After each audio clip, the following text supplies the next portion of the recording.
Daring in the Desert, Chapter 17. As they traveled, Lilius kept a journal, a kind of diary illustrated with her own paintings. It was 186 pages long. Lilius's 186-page journal gives you an idea of how long their travels were. In fact, just as Lilius had said, they were away for a whole 5 months. They crossed mountain ranges and visited strings of villages as they did so. And of course, they trekked over hundreds of miles of desert. In her journal, Lilius describes one desert journey which was a bit different, and not different in a good way. She writes, "We trekked on through a blinding blizzard of sand. Every trace of footprints was swept away, and the track was invisible as we journeyed on, to our eyes at any rate. A knotted head of broom, a kind of bush, now and then, proved that the men knew what they were about and that they were keeping the right direction. Towards evening, the gusts lessened, and the stars came out of the brown sand clouds. The next morning dawned clear and calm, showing on the western half of the horizon range after range of snow-like sandhills, rose-tinted in the sunrise. We knew that buried among them were the villages for which we were making." One of the problems about amazing sandstorms like that was how much they changed the countryside. Thousands of tons of sand could be blown about.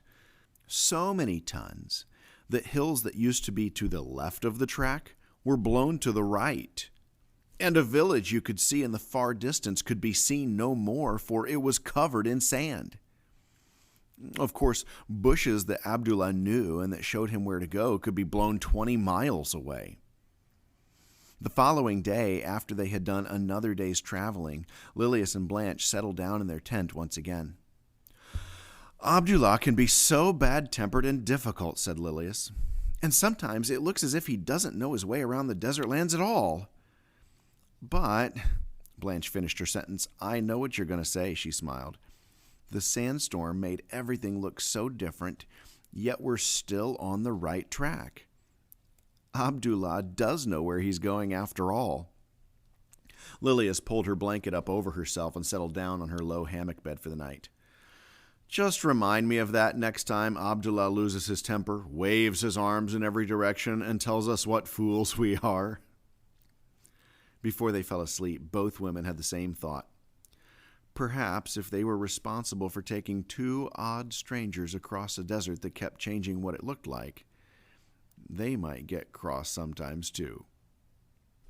5 months after leaving Algiers, Blanche and Lilius arrived back. Imagine how much they were looking forward to seeing their friends again. Some good things had happened, and Helen told Lilius and Blanche all about them, but they knew right away that there was something troubling their friends at Rue de Croissant. "I'm afraid things are not good with us," Francis Brading told Blanche and Lilius when the excitement of their arrival was over. "You know the climate in Algiers has never really been good for our children," he went on. "Well," said Francis, "while you were away, they took ill again, dangerously ill. The doctor has told us that their lives are in danger if we stay here." There was a silence while Lilius and Blanche took in what was being said. "Francis isn't well either," said Reba, his wife. "The doctor says that the climate is making him ill too." There was no way around it. The Bradings would have to go home to England.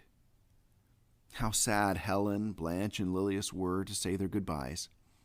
And the truth is that although Francis and Reba were relieved to be going to a climate that would be better for them all, they also were sad to be leaving.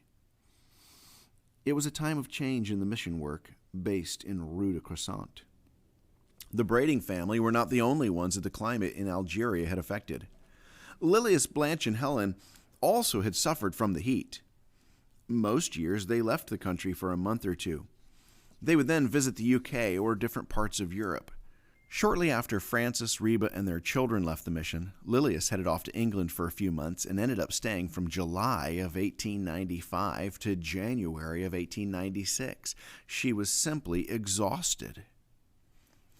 "You're meant to be resting," a friend told her when she found Lilius sitting, writing on sheet after sheet of paper. This is restful, she said. May I ask what it is? I'm writing a book, admitted Lilius. I think it will be called Parables of the Cross. And that tells you what it's about. Pointing to a painting that was still drying, her friend asked if the picture was for the book. Yes, replied Lilius. I've almost finished the paintings I'm going to use in it. I've done 15, and I think I need one more. Would you like to see them? The other woman, of course, was delighted to be asked.